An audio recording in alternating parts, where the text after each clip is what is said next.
Congress party के नेता जब पूरा यू टर्न करते हैं पुराने अपने बयानों से, जब अपने किसी मुद्दे पर अपने विचारों को बिल्कुल बदल देते हैं, दिन और रात के बराबर ऐसा बदल देते हैं, तो क्या ये लोग एक बार भी ये होमवर्क नहीं करते कि इन्होंने पिछले साल क्या कहा था, पिछले चुनावों में क्या कहा था, इनकी सरकारों ने, पार्टी ने औपचारिक ऐलान क्या किए थे? क्या ये सब कुछ भूल जाते हैं?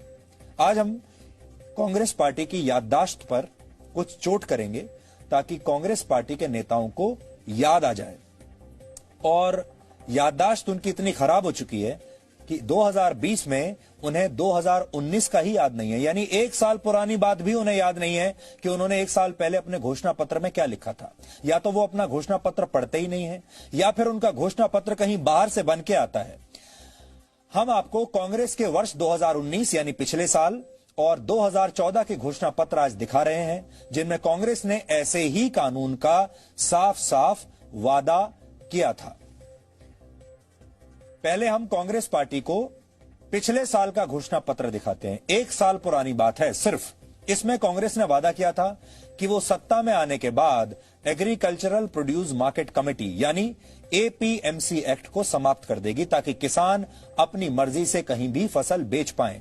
किसानों पर अपनी पैदावार दूसरे राज्यों या दूसरे देशों में सीधे बेचने पर अब कोई रोक नहीं होगी। मेरे शब्द नहीं है, कांग्रेस पार्टी मुझे ना दोष दे, ये कांग्रेस पार्टी के घोषणा पत्र में अपने शब्द हैं। और अगर वो भूल गए हैं तो इसका मतलब दो ही है, या तो ये घोषणा पत्र कहीं बाहर से बनकर आया है, उन्होंने आउटसोर्स कर दिया होगा और फिर पढ़ने की जहमत भी नहीं उठाई होगी, या फिर ये लोग अपना ही घोषणा पत्र पढ़ते ही नहीं है।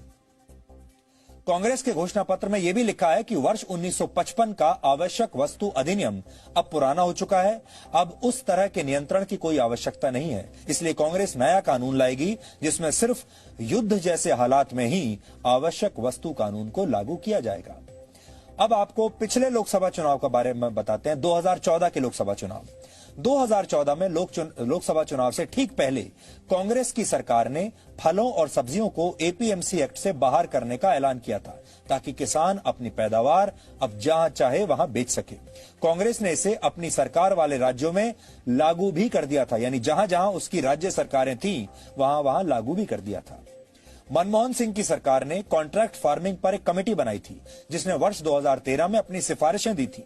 इनमें माना गया था कि किसान को कहीं भी अपनी फसल बेचने की छूट न मिलने के कारण वो बिचौलियों के जाल में फंस जाते हैं और उन्हें पैदावार का सही दाम नहीं मिलता।